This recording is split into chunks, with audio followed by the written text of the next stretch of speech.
ओम नमः शिवाय। शिवजी सदा सहाय। ओम नमः शिवाय। गुरुजी सदा सहाय। भारत में कई संत महात्मा हैं जो संसार को आध्यात्म से जोड़ने का कार्य करते हैं। इन्हीं में से एक हैं दिल्ली के छतरपुर वाले गुरुजी, जो मानवता को आशीर्वाद देने और जागृत करने के लिए पृथ्वी पर आए थे। 7 जुलाई 1954 को पंजाब के मलेरकोटला के डोंगरी गांव में उनका जन्म हुआ था। गुरुजी ने अपने जीवन के शुरुआती चरण डोंगरी गांव में ही बिताए। स्कूल कॉलेज गए और अंत में अर्थशास्त्र और राजनीतिक विज्ञान में डिग्री प्राप्त की।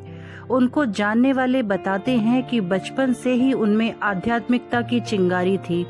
इस चिंगारी को पूरी तरह से जलने में देर नहीं लगी। लाखों लोगों के कष्टों को कम करने के लिए गुरुजी की आशीर्वाद की बौछार पृथ्वी पर गिरने लगी। जालंधर, चंडीगढ़, पंचकुला और नई दिल्ली सहित अलग अलग स्थानों पर उनके सत्संग आयोजित होने लगे, जिसमें भक्तों का बड़ी संख्या में जमावड़ा लगने लगा। भारत समेत दुनिया के अन्य हिस्सों से भी भक्तजन उनका आशीर्वाद लेने आते थे। कहते हैं कि गुरुजी के सत्संग में परोसे जाने वाले चाय और लंगर प्रसाद पर उनकी दिव्य कृपा होती है। भक्तों ने विभिन्न रूपों में उनकी कृपा का अनुभव किया है। गुरुजी की कृपा से असाध्य रोग ठीक हो गए और कानून से लेकर वित्तीय और भावनात्मक समस्याओं का भी समाधान होने लगा। संगत के कुछ सदस्यों का तो यहाँ तक कहना था कि गुरुजी की कृपा से उनको अपने देवी देवताओं के दिव्य दर्शन तक हुए हैं। भक्तों की नजरों में गुरुजी के लिए कुछ भी असंभव नहीं था। गुरुजी ने दूर किया ऊंच नीच का भेदभाव। गुरुजी के दरवाजे ऊंच नीच, गरीब अमीर समेत सभी धर्मों के लोगों के लिए खुले थे।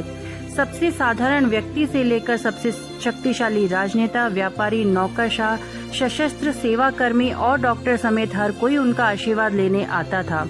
सभी को उनकी समान रूप से आवश्यकता थी और गुरुजी ने सभी को समान रूप से आशीर्वाद भी दिया। उनके समीप बैठने वाले या उनके चरण स्पर्श करने वालों को भी उतना ही लाभ होता था जितना दुनिया भर में कहीं भी उनकी प्रार्थना करने वालों को होता था। जो सबसे ज्यादा मायने रखता था वह था भक्तों का पूर्ण समर्पण और गुरुजी पर बिना शर्त विश्वास। गुरुजी के चारों दिव्य सुगंध रहती थी, मानो गुलाब के फूल खिले हों। गुरुजी ने कभी किसी से कुछ भी अपेक्षा नहीं की और ना ही कुछ लिया। वह हमेशा कल्याणकर्ता के रूप में जन कल्याण करते रहे। उन्होंने एक बार बताया था कि उनका आशीर्वाद केवल इस जीवन के लिए ही नहीं है, हमेशा के लिए है। गुरुजी ने कभी भी कोई उपदेश नहीं दिया या कोई अनुष्ठान निर्धारित नहीं किया, फिर भी उनका संदेश भक्तों तक पहुंच गया। बड़े मंदिर वाले गुरुजी 31 मई 2007 को महासमाधि में गए। अपने जीवन काल में उनका जोर केवल इस बात पर था कि भक्त हमेशा प्रार्थना और ध्यान के माध्यम से उनके साथ सीधे जुड़े। गुरुजी का एक मंदिर है जिसे बड़े मंदिर के नाम से जाना जाता है, जो दक्षिणी दिल्ली में स्थित है। आज जब भी गुरुजी अपने नश्वर रूप में नहीं हैं, तो भी उनके आशीर्वाद चमत्कार कर रहे हैं। उनकी कृपा से उन लोगों पर समान रूप से पड़ रही है जो अपने जीवन काल में उनसे कभी नहीं मिले। और ऐसी ही बहुत सारे चमत्कारों की कहानी गुरुजी से जुड़ी हुई है, जिसको हम आगे किसी और वीडियो में बताएंगे। धन्यवाद।